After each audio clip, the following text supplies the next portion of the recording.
Right, when it's That's used as an bullshit. insult or pejorative, yeah. Yeah, that's lazy. You're not even listening. You're just, Chris is right. That's a lazy review. No, I hear you. I mean, I'm in the same boat. I think a lot of people are. It's you guys have been with that. You've been lived with that label for a long time. Uh, and if it's used as a point of praise, it's like you said, Jeff. There's no issue. I wouldn't have any issue with that, and you don't obviously. But to used by lazy reviewers or lazy critics as a bashing thing to bash you with. Oh, I was going to say, we kind of whine about it and still try and reconcile the fact that, we can't seem to kind of break beyond people's perception that there's more to us than just kind of some Rush similarities. But I don't guess we helped ourselves with Alex Lifeson guesting on Flypaper either. But How did that happen? I mean, I forgot. I actually forgot about that. That's the bigger issue. Did that come through Terry or Hugh? oh yeah, that came through Terry, and Terry's brother, Phil Brown, his older brother, who kind of got Terry into the business, has worked with all kinds of notable people, Roxy Music and Talk Talk, and the list is endless. And we got to cracking jokes one day, and I told Terry, because I said, we just need some big name guitar player on here to help move some CDs. Yeah, but tell him who the big name you threw out was. And Terry's brother had just got done working on a David Gilmour album. Yeah, Oh, yeah. threw us out David. And so I said, why don't you call your brother and see if David will just, play this quick 8-bar solo here, and You can phone it in. yeah, we'll be all set. And I can't imagine why he just wouldn't do that. And Terry laughed and blew me off for the joke that it was. And then a couple days later, he said, well, you know what? That wasn't such a bad idea. I don't think David Gilmour's our guy, but why don't I give Alex a call and see if he'd be into doing something?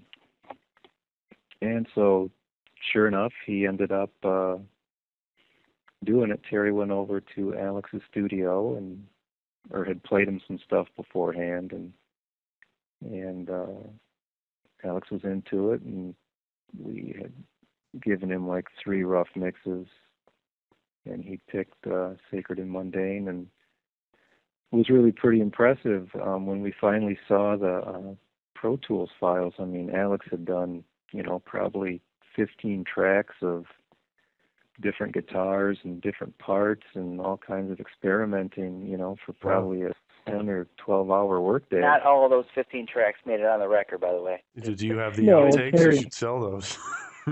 Oh yeah, I had Terry give me a kind of a sample mix with all of Alex's parts, kind of blasting through. I mean, actually, Terry mixed me virtually out of the song anyway, so what you hear on it is 80% Alex. Anyway, Chris wasn't supposed to tell you that, Ben, by the way.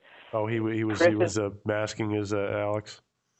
No, Chris is very well represented, but there are certain parts where Alex is I'm playing with Alex and Mark and Paul. Wow. Well, you know what? I'll put the song out there, a link to folks, and to see if they can play a game and tell who's who. No, and that's not meant to sound like a complaint at all. If there's anybody that can, take over a song from me, then I'm more than happy to have it be Alex or David Gilmour. That would have been even better. So, yeah, we were kind of hoping, that maybe if Alex Lifeson himself didn't think we sounded so derivative that he was willing to, do it mostly for Terry, of course, but certainly not put himself in a position of embarrassment.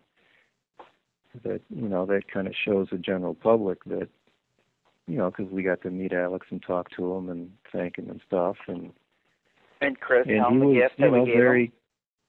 And he was very complimentary about the CD, and I mean, he could hear some Rush stuff here and there, but he was actually, pretty complimentary that we were, doing something that he thought was fairly unique. But Oh.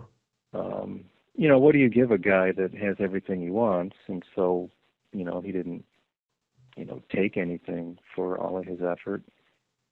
So we gave him, I think it was 3 or 4 dozen expensive golf balls with Kyle's flypaper. Golf balls. Is he a golfer? I don't even know. Yeah, he's a real serious golfer. Huh. Perfect. So, but Chris, tell him why we didn't put Alex Lifeson on the balls. Yeah. Why well, yeah. Well, you don't want to leave a trail of balls in the woods.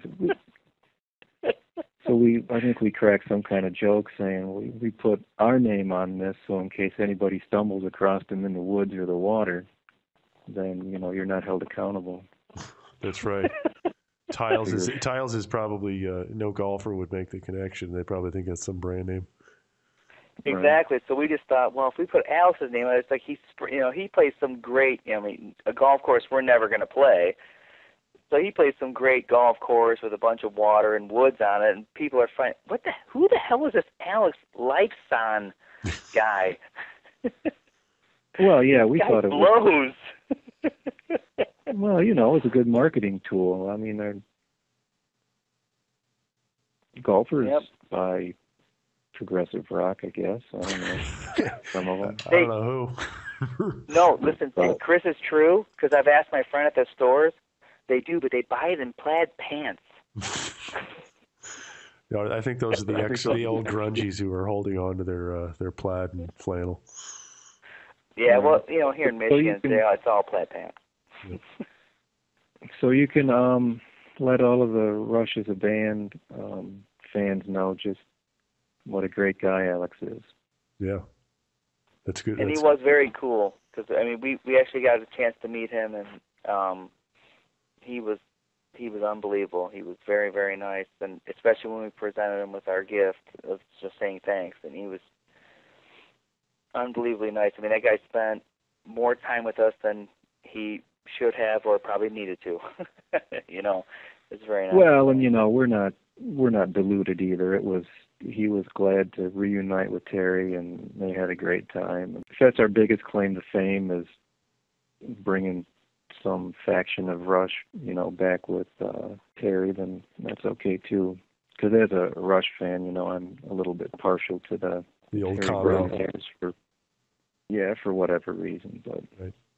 Some kind of story that would be interesting for a Rush fan. No, yeah, that's good. You got any more hiding, or I think we covered? Hell yeah, he does. Hey, tell him what happened at Terry's birthday party, Chris. Oh yeah, Terry's 60th birthday party. We were, which was just before. Let's see, that was 2007. And so Jeff and I drive over from Detroit to Toronto. I annoyed him the whole way down. You what? Anyway, I annoyed you all the way down. Oh, so we're talking to some guy that helped Terry record All the World's a Stage, and there's all kinds of other musical connections with guys from FM, and was Kim Mitchell there? No, Kim wasn't there, but the guys from FM were there. Yeah, so anyway, there's, all kinds of luminaries from the Toronto music scene and stuff, and this was after Alex had done his part, so we were kind of hoping Alex would show up, but he was already wherever Rush was. He was getting sick. Ready for the Snakes. No, he was sick for our release party. Yeah, no, he was sick for our release party. Anyway, so Neil comes walking in, and he ends up being Rush's representative at Terry's the party. Neil as in Neil Peart, just to be clear. Yeah. Yeah. And, of course, that causes quite a stir because nobody expected him, and they all kind of expected Alex or Geddy, but Neil was the guy that was still left in town from rehearsals, and so he showed up and hung out, and I got to chit-chat with Neil, and he's, just a super nice guy, too. You kind of see these stories about invading his space, but either he was kind of expecting it and well prepared, or, some of those kinds of stories. Well, I don't know. I mean, he had no reason to write you that letter back, after you... No, yeah. Wrote a letter. Wrote a nice letter. Directly to Chris. Wow. Yeah. What, just for the good conversation, or he liked your music, or what? Well, I had passed him on a copy of Flypaper and a little paperback book that I had picked up in North Carolina regarding, kind of nature and the impact of wind on certain things, something that a motorcycle guy might. Or an intellectual, for sure, probably. Yeah, right. Trust me, Ben, I don't hang with Chris. So once he gets intellectual, I'm like, what? Okay, let's go where other people are. Sounds like he and Neil probably hit it off that way. Well, they hung at the bar, and there's a picture on our website. There's two, I think. Is there one or two, Chris? Yeah, there's a couple. I think it's Neil and Terry and me and Neil. And so, for the first time in a million years, I, drink a beer. And so here is the picture of me drinking a beer with Neil. Not quite as exciting as Alex Lifeson playing on one of our songs, but... Hey, just to wrap it up, I want to ask you guys if there's anything new coming up, any news, any releases or tour dates or anything that you want to tell the fans or prospective fans about. Well, we've recorded a bunch of stuff as on kind of a live soundstage with a small audience to make sure that people realize it's truly live. Right. So is that out yet? Or you said you've already done part of it, but what's the schedule?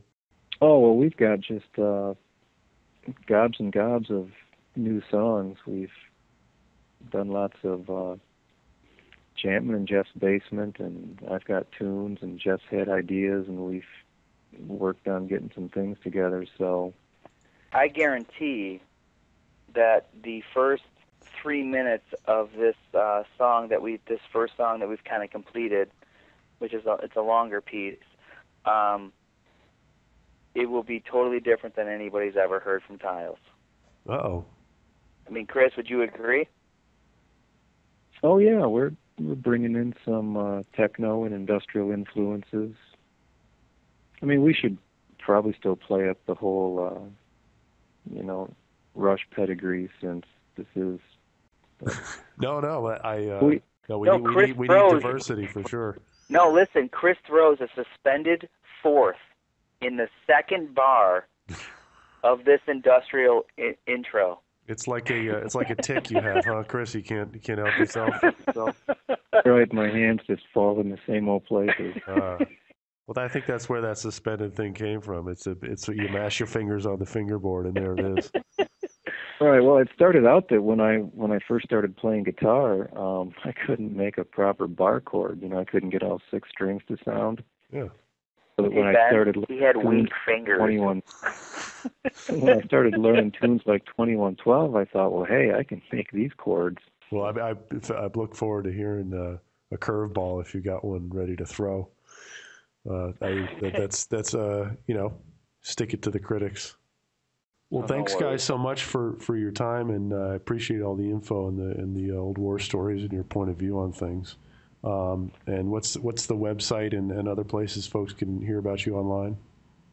The website is www. Actually, I feel dumb saying that. Tiles-music.com. And then I hope this isn't too much, but we're also on Facebook. You can just search us as Tiles. I have that all set up. And MySpace is myspace.com/tilesmusic, and then it takes you right there. We're also on, you don't have to include this, but we're also on ReverbNation.com, and then Tiles after that. Cool. ReverbNation.com/Tiles. No, I'll definitely post the links to those and keep the plugs. That's what we're here for as well. Thanks for listening to this first podcast in the Sounds Like series. Again, you can check out the band Tiles at their website, tiles-music.com. And if you want to contact me, please hit my website, bensummer.com. You can email my personal address at ben@bensummer.com. Take care. Children, but something pink, you still were blue.